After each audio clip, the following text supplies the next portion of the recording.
सुबह का वक्त था। हल्की ठंडी हवा चल रही थी और बाजार के बाहर वाली सड़क पर छोटी छोटी दुकानें खुलने लगी थीं। उसी सड़क से होकर एक लड़की गुजर रही थी।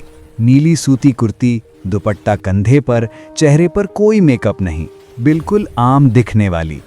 लेकिन कोई नहीं जानता था कि यह साधारण सी लड़की असल में नगर की नई कलेक्टर अदिति त्रिपाठी है। अदिति आज बिना सुरक्षा, बिना गाड़ी, बिना पहचान के आम लोगों की मुश्किलें समझने निकली थी। चलते चलते उसे चाय का एक छोटा सा ठेला नजर आया। ठेले पर करीब 60 साल का बुजुर्ग रामनाथ चाय बेच रहा था। उसके हाथ कांप रहे थे, लेकिन चेहरे पर मुस्कान थी। अदिति ठेले के पास गई और बोली, बाबा एक अदरक भली चाय बना दीजिए। अभी बनाता हूं पैटी, रामनाथ ने प्यार से जवाब दिया। जैसे ही अदिति ने पहला घूंट लिया, चेहरे पर सुकून फैल गया। उन्हें बचपन में ऐसी ही सड़क किनारे की चाय बेहद पसंद थी। लेकिन तभी जैसे किसी तूफान ने अचानक दस्तक दी हो, एक सफेद स्कॉर्पियो ठेले के सामने आकर रुकी।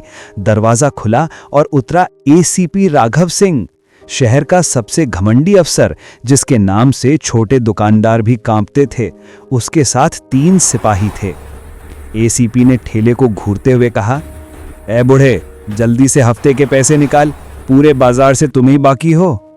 रामनाथ हड़बड़ा गया, साहब आज तो बस अभी दुकान खोली है, अभी तक 1 रुपया भी नहीं कमाया। बात पूरी होने से पहले ही एसीपी ने एक जोरदार लात मारकर ठेला उलट दिया। चाय बिखर गई, ग्लास टूट गए और रामनाथ जमीन पर गिर पड़ा। अदिति का दिल दहल गया। एसीपी चीखा, अब देगा पैसे या ऐसे ही दुकान तोड़ता रहूं? अदिति गुस्से में आगे बढ़ी, रुकिए, आप एक गरीब आदमी पर हाथ कैसे उठा सकते हैं? एसीपी ने ठंडी हंसी हंसी, और तू कौन है? बहुत बोल रही है, हट जा वरना तुझे भी उठवा दूंगा। अदिति ने दृढ़ आवाज में कहा, मैं एक नागरिक हूं और आपको रोकने का हक रखती हूं, यह गैर कानूनी है। एसीपी ने आपा खो दिया और अदिति के कंधे पर जोर से धक्का मार दिया, जिससे वो एक तरफ गिर गई। राघव ने चिल्लाकर कहा, अगली बार ज्यादा बोलने की कोशिश भी मत करना। सिपाही हंसते हुए आगे बढ़ गए और स्कॉर्पियो निकल गई। रामनाथ कांपते हुए बोला, बेटी तू क्यों पड़ा इस झमेले में? ये लोग बड़े अफसर हैं, कोई कुछ नहीं कर सकता। अदिति ने उसकी बात बीच में ही काट दी, नहीं बाबा, अब बहुत हो गया। उसकी आंखों में गुस्से की लपटें थीं। वो बिना कुछ बोले वहां से चली गई। सुबह 8 बजे शहर का पूरा पुलिस विभाग चौंक गया। काले शीशों वाली सरकारी गाड़ी थाने के बाहर आकर रुकी, साथ में सुरक्षा की 3 गाड़ियां। दरवाजा खुला और उतरी कलेक्टर अदिति त्रिपाठी, पूरी वर्दी में, रौबदार चाल में। थाने का स्टाफ सकते में था। एसीपी राघव अंदर फाइलें देख रहा था कि दरवाजा धम से खुला। अदिति भीतर आई, उनकी नजर सीधे राघव पर ठहरी। एसीपी का चेहरा सफेद पड़ गया। उसे अचानक कल की वो साधारण सी लड़की याद आ गई। अदिति बोली, पहचान लिया? जिस लड़की को धक्का मारा था उसी का आज फैसला सुनने की बारी है। पूरा थाना शांत था। अदिति ने आदेश दिया, एसीपी राघव को निलंबित किया जाता है। अभी इसी वक्त उसकी वर्दी और हथियार जमा कराए जाएं। सिपाहियों ने तुरंत एसीपी की वर्दी उतरवा दी। राघव बेबस खड़ा कांप रहा था। फिर अदिति ने कहा, सिर्फ वर्दी उतारने से न्याय पूरा नहीं होता, इसे उसी जगह ले जाया जाएगा जहां इसने गरीब का ठेला तोड़ा था।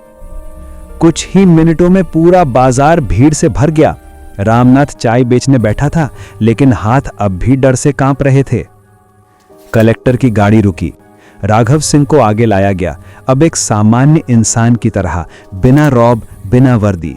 अदिति ने पूरे बाजार में घोषणा की, जो अधिकारी जनता पर जुल्म करता है उसका यही अंजाम होता है। वो मुड़ी और राघव से बोली, अब रामनाथ बाबा से माफी मांगो। एसीपी राघव ने कांपते हाथ जोड़कर कहा, बाबा माफ कर दो।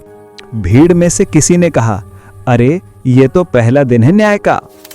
लेकिन अदिति यही नहीं रुकी। उन्होंने आदेश दिया, अब इसे पूरे बाजार में पैदल ले जाया जाए ताकि हर गरीब समझ सके कि कानून उनके साथ है। राघव सिर झुकाए भीड़ के बीच से गुजर रहा था। लोग तालियां बजा रहे थे क्योंकि आज पहली बार किसी बड़े अफसर को जनता के बीच सजा मिली थी। अदिति ने रामनाथ से कहा, अब आपका ठेला मैं लगवाऊंगी और आगे से आपको डरने की जरूरत नहीं। इस शहर में कानून चलेगा, गुंडागर्दी नहीं। रामनाथ की आंखों से आंसू घिर पड़े। बेटी, भगवान तुझे हमेशा खुश रखे। अदिति ने मुस्कुराकर कहा, न्याय वहीं होता है जहां डर खत्म हो जाए।